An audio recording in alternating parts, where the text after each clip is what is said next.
You've been carrying a story so woven into your awareness that it moves through you like background gravity, shaping choices you don't even realize you're making. A story that whispers that time stretches in one direction, that the future waits somewhere far ahead, that your breakthrough will arrive only after you've earned it through enough pain, patience, or progress. But what if that entire map is misleading you? What if the turning point you've been chasing isn't waiting on the horizon at all, but standing beside you like a parallel door you've never thought to open? You may feel the mind wanting to argue, to return to the comfort of clocks and sequences, but the deeper truth tugging at you is this: the universe doesn't always behave like the tidy timelines we were taught. Classical models describe time moving forward, cause lining up before effect. Yet when you look into the quantum description of things, even in the simplest metaphors, the boundaries soften. Events don't always wait their turn. Possibilities overlap. Versions of you with different outcomes already shimmer in the field like layered reflections. And here's the part that unsettles the old story: just because every version exists doesn't mean you'll live all of them. Most people drift inside a loop without knowing it, replaying familiar emotions and choices until the past becomes the template for the future. It's like listening to the same track on repeat. New scenery, but the same emotional rhythm. New goals, but the same ceiling. Not because fate is fixed, but because identity is sticky. When you think of time as something you must chase, you stay behind by definition. Consider how often you place what you desire out there: healing later, love later, success later. The moment you cast it into the distance, you anchor yourself in a state where it is always almost, but never now. That isn't alignment, it's unintentional resistance disguised as hope. Even the simplest quantum models suggest that the act of predicting a future alters what can unfold, because the one doing the observing, the one doing the assuming, reshapes the field they're looking into. So what if time isn't something moving past you at all? What if you are the one flowing through a layered landscape, tuning into possibilities based on your inner state? Imagine that every potential life, the one where you struggle and the one where you rise, exists as a distinct frequency, not waiting in the distance, but vibrating around you right now, each one a signal asking whether you're ready to match it. You just touched the edge of that vibrational landscape. So let's step directly into the pattern that keeps most people looping through the same days dressed in different clothes. Because if each version of your life is already shimmering as a possible frequency, then the real question becomes what keeps you tuned to the same old one. And the answer is far less mystical than it sounds. It's habit. It's memory. It's the emotional inertia of a self you've rehearsed for years without knowing it. Every morning, you open your eyes inside a personality that feels familiar. You may not call it that, but it's a blend of remembered emotions, learned reactions, and automatic narratives that pull you into a predictable rhythm before you even speak your first word. Your mind revives the same concerns. Your body replays the same chemistry. And by the time you stand up, the timeline you've lived for years has quietly reattached itself to you as naturally as breath. This is the autopilot state, one that gives you a sense of continuity, but often steals your freedom without asking. You think you're choosing your day, but in truth, your nervous system is selecting the most familiar timeline available, the one that matches the emotional signature you've worn the longest. And because the field responds to signal, not intention, you end up collapsing the same outcomes over and over, even as your conscious mind prays for change. Friends, imagine your life like a record rotating endlessly beneath a needle. The grooves carved into that record are made of your repeated emotional states: frustration, doubt, urgency, unworthiness, or whatever else became normal for you long ago. The moment you wake up and feel the same emotion you felt yesterday, the needle drops into the same groove. The song plays again. You meet the same challenges with the same reactions. And the timeline repeats itself not because you wanted it, but because you broadcasted the frequency that summons it. Now here's where the science-spirit bridge gets interesting. Your brain isn't a neutral observer, it's a prediction engine.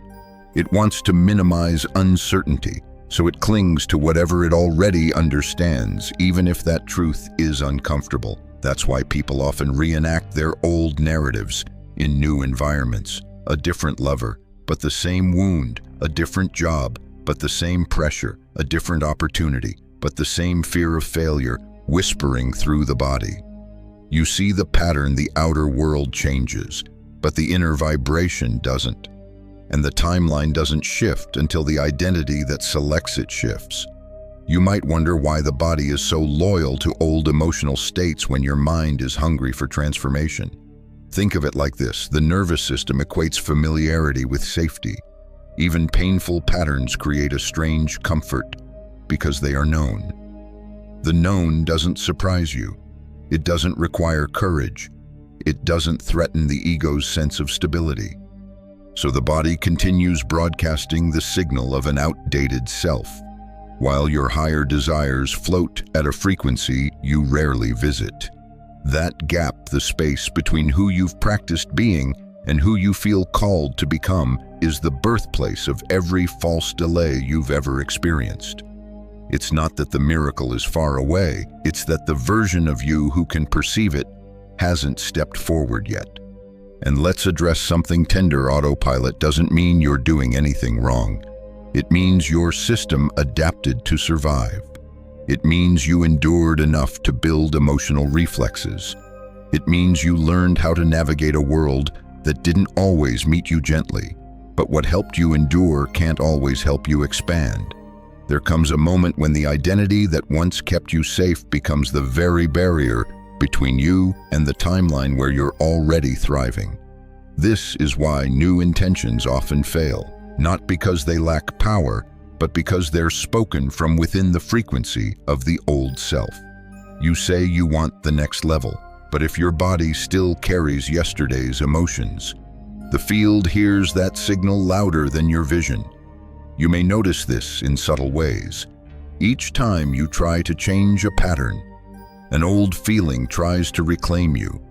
You aim for confidence, but doubt flares.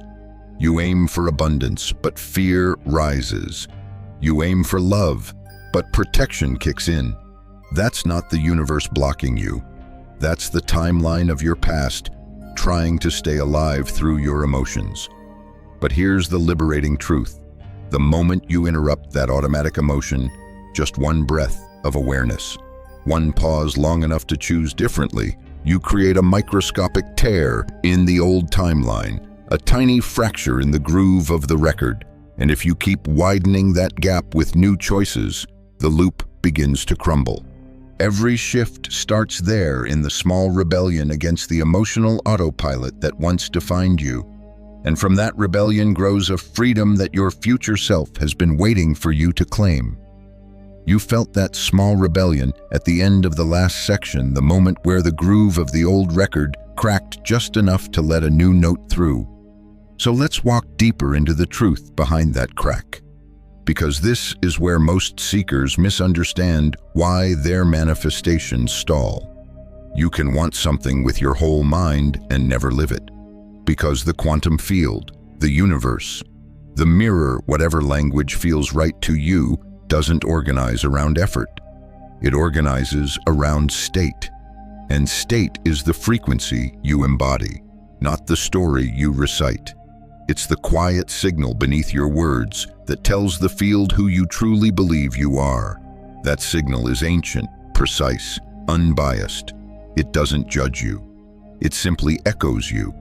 You've probably noticed this in your own life.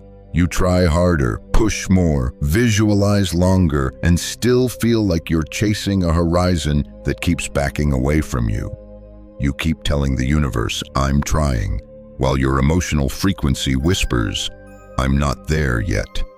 And the field answers the whisper, not the words. Let's slow down here, because this is where the shift begins. When you approach your desires with strain, the signal you emit is lack. When you approach them with longing, your signal becomes distance. When you approach them with fear of missing the moment, your signal becomes urgency, and urgency is the frequency of not having. So the mirror reflects what you are being, not what you're wanting. You may notice how frustrating that can feel until you see the deeper pattern. The field isn't ignoring you, it's syncing with you. It's responding faithfully to the emotional chemistry your body broadcasts, and that chemistry forms the blueprint of your timeline. This is why people get stuck in loops. They walk around saying they want abundance while feeling scarcity gnaw at their stomach. They say they desire love while tightening around old wounds. They speak affirmations of healing while rehearsing the emotional signature of their pain each morning before their feet hit the floor. The words and the signal contradict each other, and the field only reads the signal. Here's the twist: effort often intensifies the contradiction. You work harder to reach what you want, and the harder you work, the more you vibrate with "I don't have it yet." The more you chase, the more your body reinforces the state of separation, and separation collapses timelines that mirror separation. You can think of this through a scientific lens, if you'd like. Even basic quantum descriptions remind us that outcomes don't arise through force. They arise through resonance. A wave collapses into form when the observer synchronizes with it, not when the observer tries to grab it. Trying adds noise. Coherence eliminates it. But let's bring this down to earth.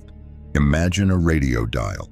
Your desire is playing on a clear station at a specific frequency. Your job isn't to yell at the radio, demand clarity, or twist the antenna.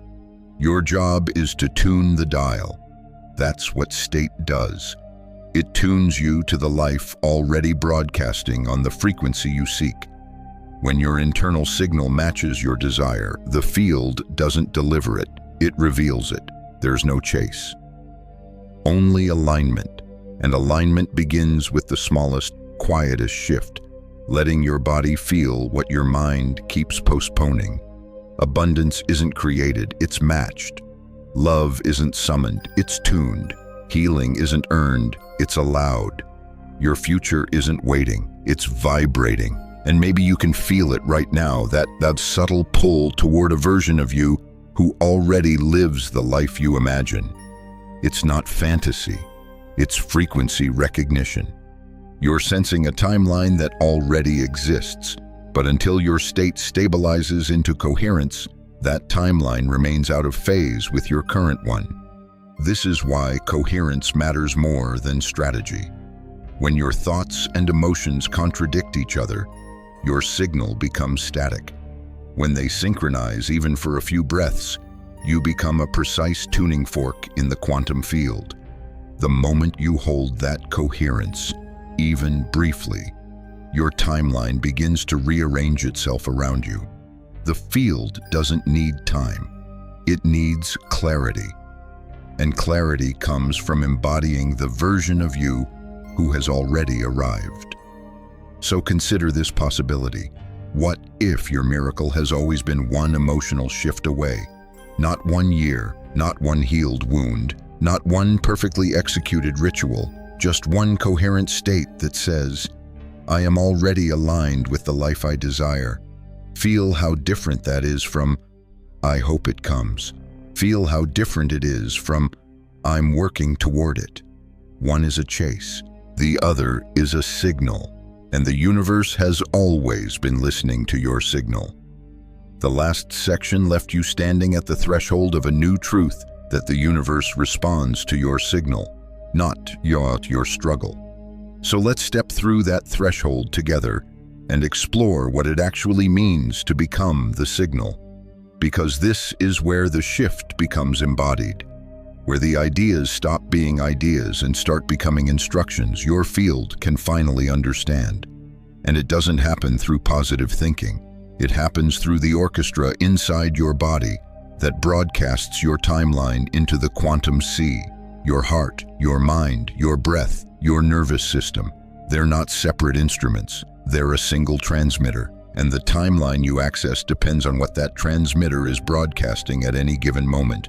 Think of yourself right now. The thoughts you're thinking carry an electrical charge. The emotions you're feeling generate a magnetic field. Together, they form an electromagnetic signature that radiates around you. Subtle but measurable. You've felt this in other people walking into a room where someone is anxious and sensing the tension before they say a word, or meeting someone who feels grounded and safe without knowing why. That same field is shaping your reality every moment. Your heart is especially powerful here.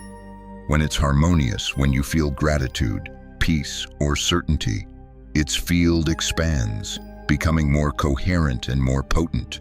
When it's stressed, when you feel fear, doubt, or urgency, the field contracts, becoming chaotic, and the quantum mirror, always honest, reflects whichever version of you is transmitting. This is why the work isn't about forcing belief. It's about creating coherence between what you think and what you feel. When thought and emotion align, the transmission becomes clear. The field finally receives a signal without static.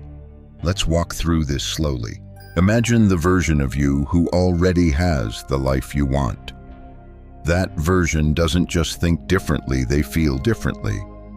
Their body is inhabited by another rhythm. Their chest relaxes, their breath deepens, their mind slows down, their nervous system rests in a sense of course. When you think from that state, the mind and heart don't argue, they resonate. Becoming the signal means letting the emotional state of that future self start to live in you now, even before anything changes around you. This is where many people hesitate, because they try to feel a state their body doesn't yet know how to access. They reach for abundance but feel fear. They reach for confidence but feel doubt. They reach for love but feel old wounds rise. That mismatch isn't failure, it's feedback. It means the old neural pathways are still running the show. But the moment you breathe into the new feeling, even for 10 seconds, you start rewiring your internal transmitter. Neuroscience calls this neuroplasticity, the brain's ability to reshape itself with every repeated emotional experience. Think of each new moment of coherence as carving a new groove into your inner record. At first, it's shallow, then it deepens, then it becomes the path of least resistance. Eventually, the old groove stops playing because your system prefers the new song, but your brain isn't the only participant here. Your nervous system plays a crucial role. It's the guardian of your identity, always scanning for safety. When you try to step into a new emotional state, especially a high one like joy or abundance, your nervous system may try to pull you back into the familiar, not because it wants to sabotage you, but because the familiar feels safer than the unknown. This is why coherence isn't just a mental act, it's a somatic one. You have to teach your body that the new state is not only possible, it's safe. And this happens through presence, through breath, through the quiet choice to sit in the feeling of who you're becoming, even when the old version starts tugging at your sleeve. Picture your heart as a tuning fork. Picture your brain as the dial. Picture your breath as the bridge between them. When all three align, you step into the emotional frequency of your future self, not by pretending, but by remembering.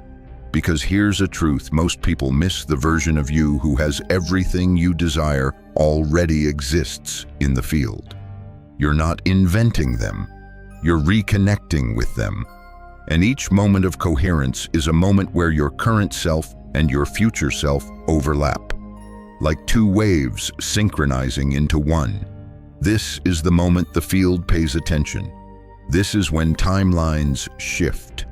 So let me ask you gently, what would your life look like if you practiced coherence for just a few breaths each morning before the world pulled you into the old frequency? What if? Before checking your phone, you tuned your heart and mind to the signal of the person you are becoming. What if you let your body learn that feeling as its new normal? Because once your heart and brain harmonize, The field doesn't see someone hoping. It sees someone aligned. It sees someone broadcasting the timeline where the miracle is already theirs. And coherence, not force, becomes your entryway into that reality. You felt that heart-brain harmony settling in at the end of the last section, the moment where your future self wasn't an idea but a presence rising inside you. And that presence leads us directly into the next truth, one most people sense but rarely trust when you begin embodying a new frequency. Your reality doesn't stay still, it reorganizes, sometimes subtly, sometimes chaotically, and that reorganization is not a sign you're failing. It's the clearest indication that you've begun the real art of timeline jumping. Let's walk into that with clarity, because this is where seekers either ascend or retreat. When you shift your internal state, the old timeline, the one built from your previous emotional patterns, can't hold its structure. It starts cracking. People drift out of your life. Opportunities dissolve. Long-standing habits lose their grip. The mind panics because it interprets loss as danger. But on the quantum level, this disruption is simply the collapse of a trajectory you no longer match. Think of a timeline like a set of coordinates, emotional, neurological, and behavioral patterns woven into a predictable path. When you stop feeding those patterns with your old reactions, the coordinate grid destabilizes. You're no longer an energetic match for the scenery it once held.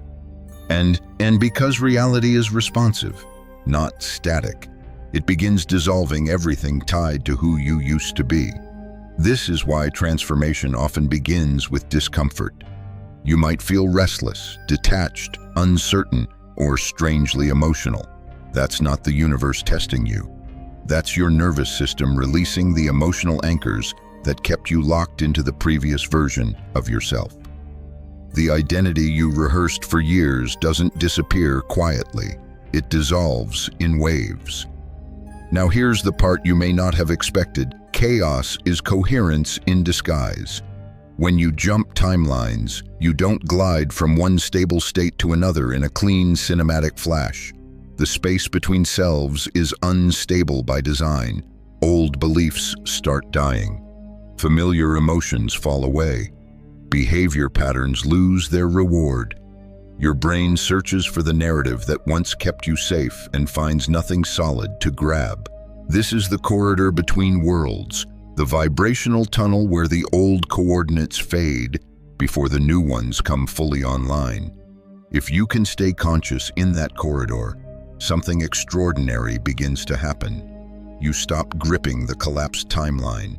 You stop misinterpreting discomfort as failure. You start feeling the subtle pull of the timeline. You're entering a pull that speaks not through evidence, but through resonance. Let's bring this closer. Imagine your old timeline as a room filled with echoes of who you used to be. Every thought, every emotional reflex, every protective habit is like furniture you've grown accustomed to navigating around. When you shift frequencies, the furniture starts vanishing because it can't exist in the vibration of your becoming. At first, this feels destabilizing. You reach for the old coping mechanism and it isn't there. You expect the old trigger to fire and it sputters out. You try to revive the old narrative and your body refuses to believe it. This is timeline decay, the slow collapse of a version of reality that no longer fits. Yet this is exactly where most people panic and retreat. They interpret the disorientation as a sign that they should return to who they were. They mistake the breakdown of the old for the absence of the new. But you, friend, are learning to see differently. You're learning to hear the quiet signal beneath the noise. Because here's the deeper quantum truth. You don't jump timelines through effort. You jump through identity interruption.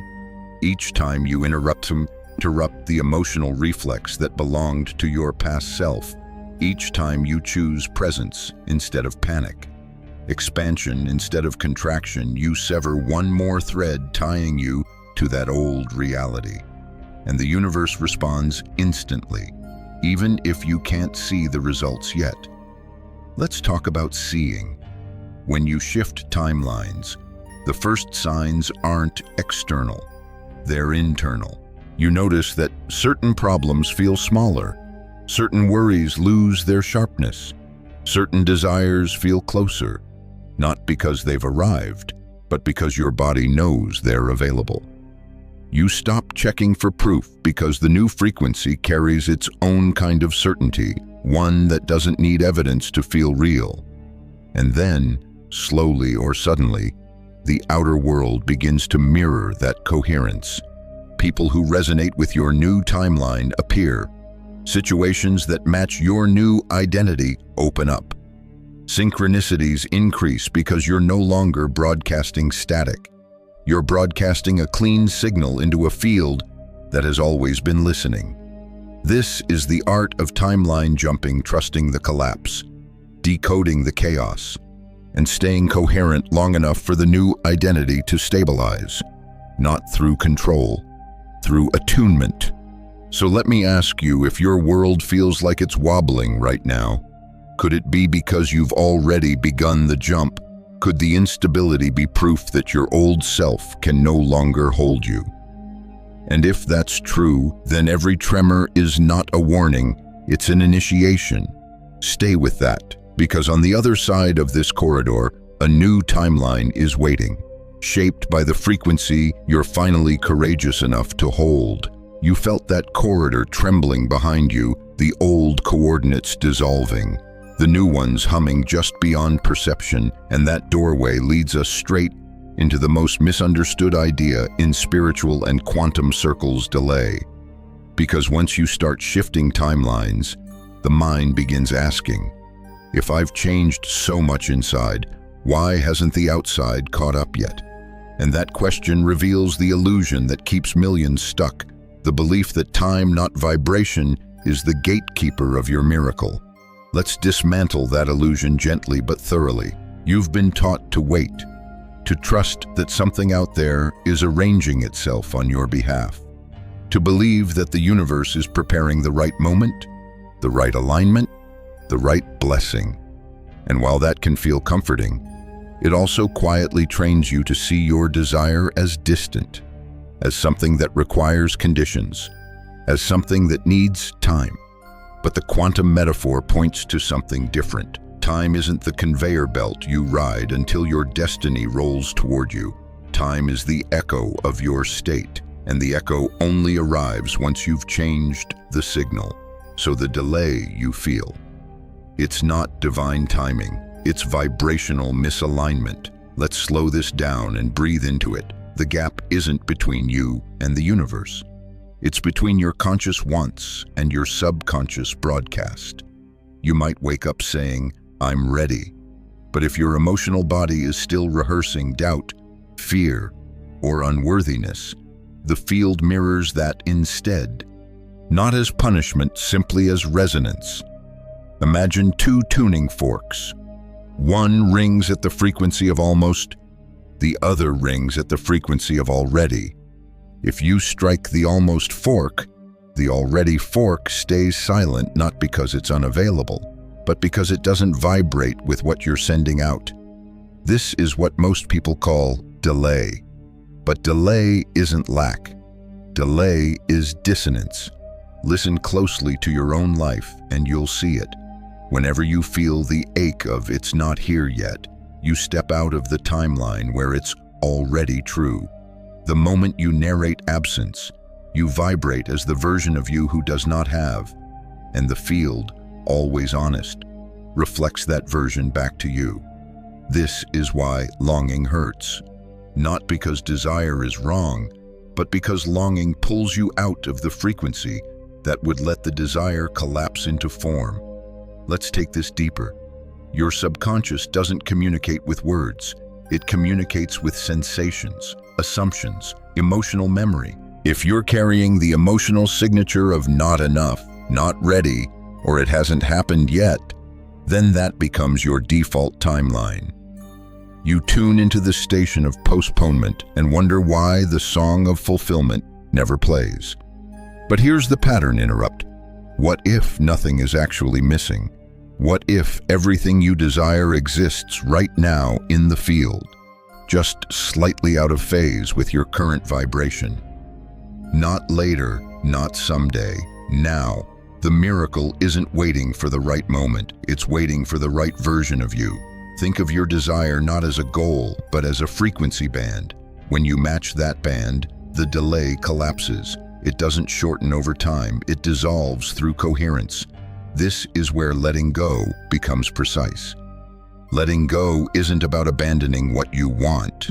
Letting go means releasing the identity that believes it's not already true. It means retiring the emotional posture of seeking. It means stepping out of the frequency of not yet and into the frequency of course. Because the moment you stop needing your desire, you stop vibrating at I don't have it. And that emotional release is what opens the portal. You become an open circuit instead of a blocked one, an aligned signal instead of a fractured one. Let's bring this into your body. When you feel frustrated, your chest tightens. When you feel impatient, your breath shortens. When you feel doubt, your stomach contracts. Those sensations generate an electromagnetic field that broadcasts separation. But when you feel calm certainty even before the evidence, your field shifts instantly. The body becomes a match. The emotion becomes an invitation. And the quantum responds not to time, but to clarity. Reality begins to rearrange itself around the version of you who isn't waiting. This is why things happen suddenly when coherence clicks. People call it miracles, synchronicity, divine timing. But often it's simply this: the moment you stop contradicting your own signal. The field stops reflecting dissonance. The moment you drop the almost, the already rushes forward. So ask yourself gently, where in your life do you still believe something needs to change before you can feel aligned? Where are you postponing your emotional state until circumstances catch up? Because those are the places where the illusion of delay hides. And once you see the illusion, it can't survive. Which means something profound: you are far closer to your new timeline than you've ever believed. Not because time is accelerating, but because you are. And the field mirrors acceleration with precision. Feel that truth settle in your chest. The miracle isn't late. You've simply been early to your own transformation. And now the reality that matches you is finally within reach. The last section ended with a revelation settling into your chest that the miracle wasn't late, that you were simply early to your own becoming. And that realization opens the doorway to the next essential truth. If you're going to step fully into the timeline that already holds your breakthrough, you must release the one force that quietly keeps you tethered to the past. Not doubt, not fear, loyalty. A loyalty so deep you rarely question it. A loyalty to the self you've already outgrown. This is the emotional gravity that pulls you back into old patterns even after your consciousness expands. The familiar self, the survivor self, the identity you built from past experiences, old memories, inherited beliefs, and the protective strategies you crafted long before you understood that timelines could shift. Let's step gently into that terrain because it's sacred. Your nervous system, that ancient guardian living inside your body, was never designed to chase miracles. It was designed to keep you alive. Its first priority is familiarity, not fulfillment. And the emotional patterns you've repeated for years, stress, vigilance, self-doubt, self-protection, hesitation, have become its signposts for safety. Not because they feel good, but because they feel known. This is why stepping into a higher timeline can feel like stepping into danger, even when it's exactly what your soul has been calling for. Your mind might say, "I'm ready for more," but your body whispers, "But the old way kept us safe." That whisper isn't your weakness, it's your programming. And here's the liberating truth: programming can be rewritten. Let's break this down. Think of your old identity like a suit of armor, heavy, rigid, formed around who you needed to be. It protected you through seasons where you didn't have many tools. But now that armor has become a cage. And each time you step toward expansion, that armor tightens. Not because your future is dangerous, but because your nervous system hasn't learned that freedom can be safe. You're not just healing your past, you're teaching your body that the unknown can be gentle. So how do you release this loyalty to who you used to be?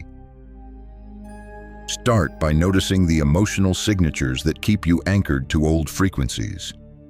These are the states your nervous system has fused with identity, the tightening in your gut when opportunity appears, the shrinking you feel when someone sees your potential, the reflex to downplay your desires, the instinct to protect yourself from joy before joy can disappoint you. These emotions aren't obstacles, they're breadcrumbs.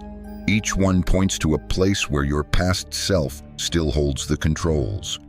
And each one becomes a doorway when you stop reacting automatically and meet it with presence. Here's where the quantum metaphor becomes personal. Each old emotion you continue to rehearse is a vote for the timeline where that version of you still exists. Every time you feel unworthy and accept it as truth, you stabilize the timeline of limitation. But the moment you feel the old emotion rising and choose not to act from it when you breathe, stay conscious and remain open. You interrupt the signal.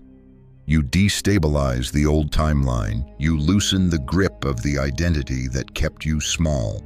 Healing isn't about forcing new emotions. It's about creating space around the old ones. Let that land. Because when you create space, the nervous system begins to understand that you are not the fear, the doubt, or the pattern. You are the awareness witnessing them. And that awareness is the frequency of your future self. That awareness is the tuning. This is the path to becoming vibrationally incompatible with your old timeline, not through denial, but through non-attachment. Not through suppressing old emotions, but through refusing to fuse with them. And as the emotional loyalty dissolves, a new kind of safety emerges, the safety of resonance, the safety of alignment, the safety of being who you were always meant to be. You may notice that once you stop energizing the old self, certain things fall away naturally. Relationships that were built on your smaller identity fade. Patterns that once felt compulsive lose their power. Even environments begin to feel foreign because your nervous system is no longer calibrated to them. This isn't loss, it's liberation. You're not breaking down, you're breaking allegiance. And with every allegiance you release, you step one frequency closer to the timeline where the miracle doesn't feel miraculous anymore, it feels inevitable.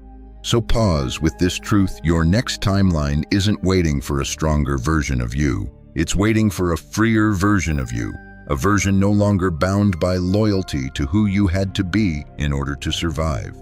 Because survival shaped your past, but resonance shapes your future. You felt that liberation rising in the last lines, the release of loyalty to the self you once needed, but no longer are. And from that clearing, from that loosening of emotional gravity, the next step emerges naturally: practice. Not the kind of practice that demands perfection or discipline rooted in fear, but the kind that gently trains your field to inhabit your new timeline until it becomes second nature. Because you don't shift realities through occasional revelations. You shift them through repeated remembrance. So let's walk into the daily quantum practices that let you live from the miracle now, even before the outer world realizes what you've already become. Take a breath. Let your shoulders settle. Feel the simplicity of this moment. Your new timeline isn't summoned through effort, it's stabilized through frequency. And frequency is cultivated through choice, through micro shifts, through the quiet commitment to match the emotional signature of your future self right here, within the life you're already living. Let's start with the first practice. One, the breath that detaches every morning. Before your mind reboots its old scripts, give yourself one full conscious breath, not to fix anything, but to interrupt the automatic return to yesterday's identity. That breath is a tiny portal one that signals to the field. I'm choosing presence over pattern. It doesn't matter if it lasts 3 seconds or 30. What matters is that it happens before you check your phone, before you remember your problems, before you step back into the groove of who you were. In that breath, you become the observer instead of the character, and the observer has access to every timeline. 2, the micro shift in emotion. Most people try to jump from fear to joy, from doubt to certainty, from scarcity to abundance in one leap. But your nervous system doesn't work that way. It doesn't trust extremes, it trusts gradients. So instead of forcing yourself to feel something that feels out of reach, choose a single emotional upgrade that feels believable. If you're anxious, shift to neutral. If you're doubtful, shift to curiosity. If you're exhausted, shift to openness. 1 degree of emotional movement is enough to gently retune your frequency. 1 degree, repeated daily, becomes transformation. 3, identity rehearsal. Your future self isn't a fantasy, they're a frequency already broadcasting in the field. So each day, take a moment to inhabit them. Feel their posture, their breath, the quality of their thoughts, the way their body holds certainty. Not as pretend, not as performance, but as a rehearsal of a state you're learning to normalize. Athletes rehearse. Musicians rehearse. Even nature rehearses through repetition. Why would identity be any different when you repeatedly embody the emotional signature of your future timeline? The field begins to treat you as the version who already lives there. 4, aligned micro-actions. Not massive leaps, not overwhelming changes. Just one action each day that matches your new identity. A conversation you've been avoiding, a boundary you know you need, a choice that reflects abundance rather than fear, a moment of rest instead of overwork, a breath of truth instead of silence. Every aligned action is an anchor. It tells your nervous system, this new reality isn't dangerous, it's home. Your actions become the physical echo of your frequency. 5, the ritual of stillness. Stillness is not non-action, it's energetic clarity. It's the moment where your signal becomes sharp enough for the field to mirror. Even 2 minutes of stillness each day recalibrates your electromagnetic signature. It lets the noise settle. It lets the body integrate. It lets you feel the difference between forcing and allowing. Stillness is how you stop chasing your miracle and start receiving it. 6, evening deprogramming before bed. Your brain enters a state where it becomes more suggestible, more open, more willing to rewrite patterns. This is the perfect moment to dissolve the emotional residue of the day. Ask yourself one gentle question. Which emotion today did not belong to the version of me I'm becoming? Then breathe it out. Let it fall away. Release the frequency of the timeline you're leaving behind. Sleep as the version of you who is already aligned with your next level. Over time, this becomes the most powerful practice of all. Now, here's the deeper secret woven through all these rituals. You're not trying to force the new timeline into existence. You're teaching your body to recognize it. You're letting your nervous system feel the safety of expansion. You're tuning your heart, brain, and breath into coherence so consistently that the field cannot help but reflect it. And you don't need perfection. You don't need constant positivity. You don't need unshakable belief. You only need consistency of return. Return to the breath. Return to the micro shift. Return to the identity. Return to stillness. Return to the version of you who isn't becoming, they're remembering. because the miracle doesn't appear when you've proven yourself. It appears when you've stabilized your signal. So take this with you: every small daily practice is a vote for your new timeline. Every conscious breath is a shift. Every soft choice is a recalibration. Every moment of coherence is a collapse point where your future becomes your now. Your timeline is training to meet you, and you are training to receive it. You ended the last section standing inside a rhythm of practice, a new frequency, stabilizing breath by breath, and that rhythm leads us directly into the next threshold. The tests, not cosmic punishments, not karmic exams. Tests from the field are simply reflection signs that your new signal is beginning to register in the quantum sea, and your old signal is dissolving. And the deeper you move into your new timeline, the more these reflections appear, not to stop you, but to anchor you. Let's walk into this with clarity and courage.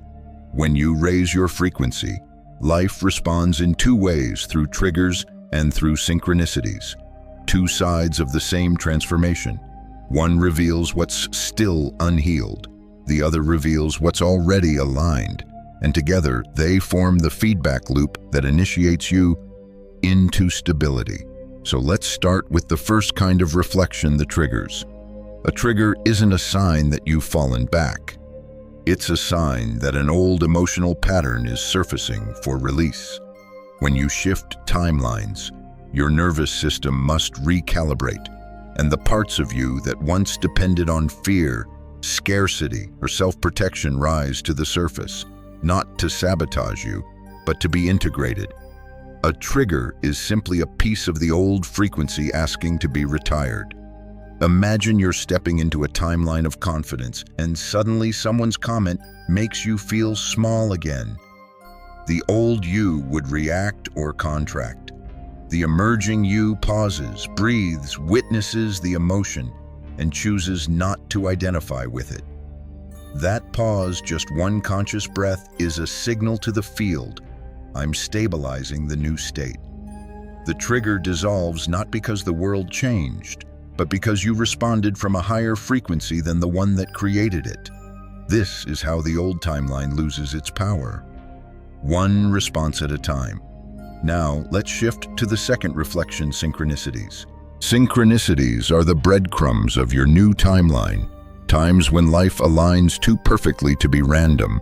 Times when the right person appears, the right idea arrives, the right opportunity unfolds with uncanny timing. These moments aren't coincidences, they're coherence made visible. When your internal state becomes stable enough, the field doesn't need to delay its response. It mirrors your alignment instantly. But here's the twist. Most people overlook triggers, and synchronicities often arrive in the same season. Why? Because you're being refined and confirmed at the same time. You may experience a wave of breakthroughs, followed by a wave of emotional discomfort. That doesn't mean regression, it means integration. It means the old self is dissolving while the new one anchors. So how do you navigate these tests without collapsing back into old patterns? You cultivate three skills: recognition, regulation, and resonance. Recognition is the ability to see a trigger as a messenger, not a threat. The moment you name what's happening, "This is my old identity trying to hold on," you break its spell. Triggers only control you when you believe they're evidence of unworthiness. But when you see them as the residue of a past self, they lose their authority. Regulation is the act of soothing the nervous system so the old emotional signature doesn't hijack your frequency. You breathe deeper. You slow your posture. You relax your jaw. You place a hand on your chest. In that stillness, your heart comes back online as your signal generator. The nervous system receives the message: the new timeline is safe. And resonance is your return to the emotional signature of your future self. After the trigger settles, you choose the state again: certainty, openness, calm, worthiness. not to fake it, but to remember it. This is the moment where the new identity strengthens. This is how you show the field you mean it. Now let's talk about the more subtle tests, the ones that appear when you're very close to stabilizing the new timeline. Sometimes the field will present you with an echo of your old life, an old opportunity, wrapped in familiar limitation, an old relationship dynamic wearing a new face, an old fear disguised as logic. These echoes are not traps. They are final clarifiers. They ask one question: are you truly done with the old frequency? If your response comes from your new identity, the echo dissolves. If your response comes from your past identity, the timeline loops. The choice is always yours. And then there's the most beautiful sign of all the synchronicities that come in clusters. You think of someone and they message you. You consider a new direction and an opportunity appears. You feel an inner nudge and life responds within hours. These clusters are the universe saying, hold this frequency. You're close to the merge point. So let's bring this home. The tests are not obstacles. They are calibration points. They help you understand the difference between your old and new signal. They help your nervous system learn the safety of expansion. They help you become stable enough for the new timeline to hold you. Because anyone can jump timelines, but only coherence lets you stay there. So hold this truth softly but firmly when life triggers you. You're not slipping backward, you're clearing space. When synchronicities appear, you're not being teased, you're being aligned. Every reaction, every pause, every conscious breath is signaling the field about who you are becoming. And the field, ever responsive, ever honest, listens to every signal you send. You felt those tests gathering around you, the triggers, the synchronicities, the echoes, and now you stand at the edge of a truth far larger than personal manifestation. Because once you begin stabilizing your signal, once your nervous system adapts to the safety of expansion, something unexpected happens. Your timeline stops being only yours. It begins to ripple outward. It begins touching the lives around you. It begins bending the collective field itself. This is the moment where you stop seeing yourself as a lone traveler trying to manifest private dreams and start realizing you are a node, a broadcast point in a vast network of timelines interwoven through human consciousness. And the signal you hold doesn't just shape your personal reality. It influences the collective trajectory in ways you may have never imagined. Let's walk into this with presence, because it's profound, but also beautifully practical. You've felt this before. You walk into a room where someone carries calm certainty, and without a word, your breath deepens. Or you meet someone who is grounded in compassion, and your shoulders drop. Or you spend time with someone who is anxious, frantic, fearful, and suddenly your own heart begins echoing their rhythm. This is resonance transfer. This is coherence contagion. And when you stabilize your highest frequency, you become the kind of person whose presence shifts timelines around them, not through force, but through field. Now imagine this happening not in a single room, but across your relationships, your choices, your daily interactions. Imagine the timeline you embody becoming a tuning fork that others begin aligning with subconsciously, not because you preach, not because you convince, but because you hold a frequency that their nervous systems recognize as truth.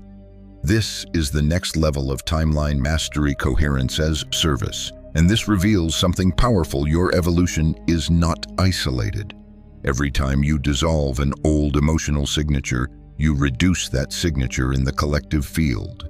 Every time you choose presence over panic, you make presence more accessible for the people connected to you. Every time you stabilize the frequency of worthiness, abundance, love, or freedom, you help normalize those states in a world that has been conditioned into scarcity and fear. You become a lighthouse not because you try to guide others, but because you shine clearly enough for others to remember they can guide themselves. Let's go deeper. Quantum metaphors often describe reality as a field of probabilities, where coherence increases influence. When your emotional state becomes coherent, your field expands literally and metaphorically.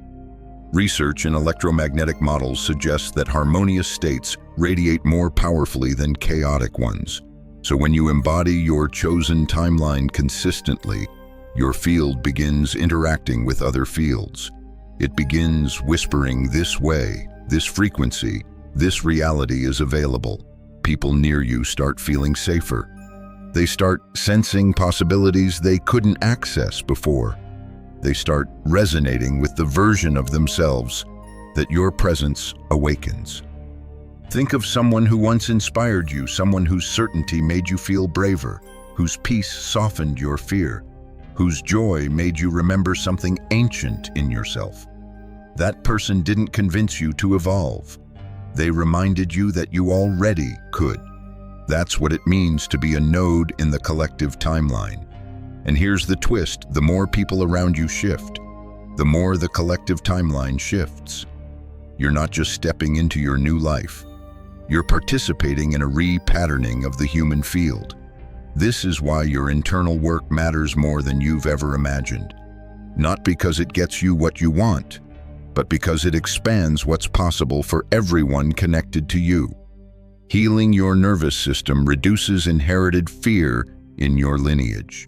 Rewriting your identity disrupts generational patterns. Returning to coherence helps others remember their own capacity for coherence. When you hold the frequency of your miracle, you're not just opening a timeline for yourself, you're opening a frequency corridor for others to walk through. And this leads to something subtle but deeply important. Your desires themselves begin to change, not because you settle for less, but because your field stabilizes into a reality where you no longer chase personal fulfillment, you radiate it.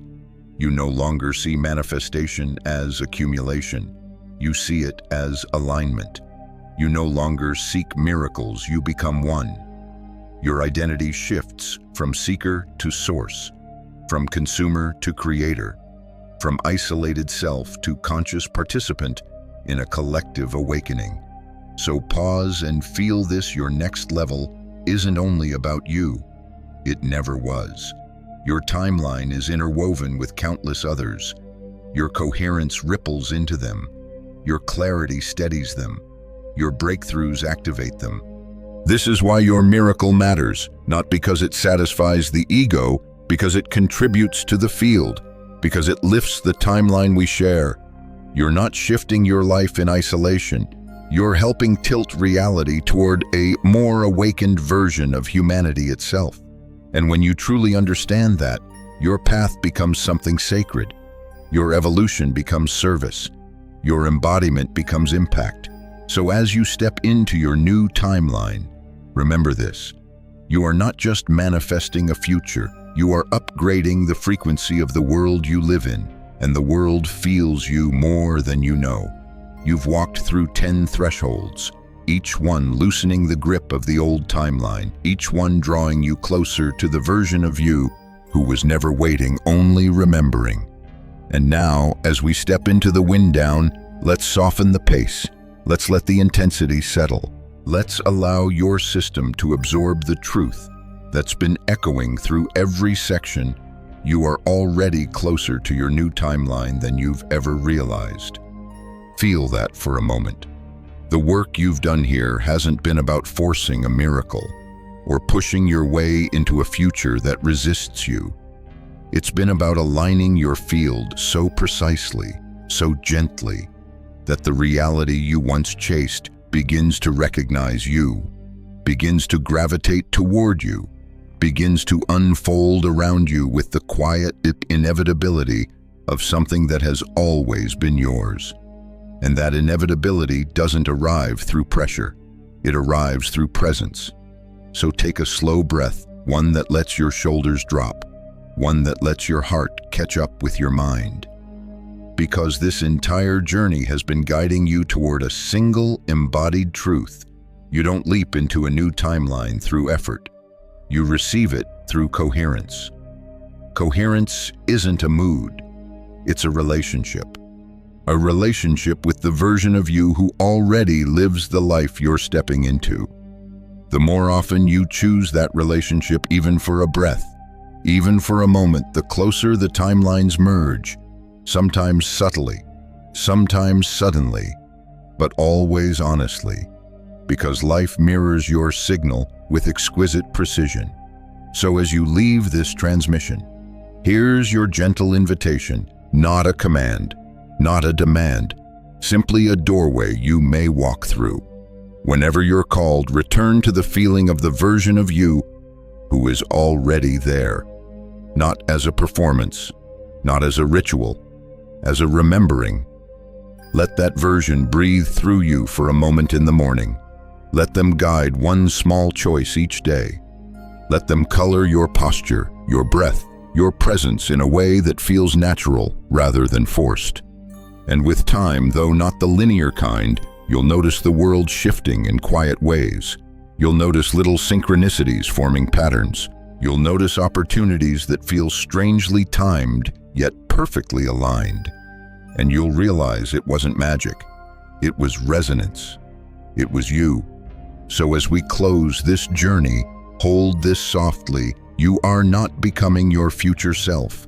You are aligning with a frequency that has been calling your name. And the more you return to it, the more it becomes the only version of you that feels true. Your timeline is not ahead. It's here. It's now. It's waiting at the exact frequency you've learned to embody. And when you meet it fully, even for a breath, it meets you back with a future that feels like remembering something you've always known.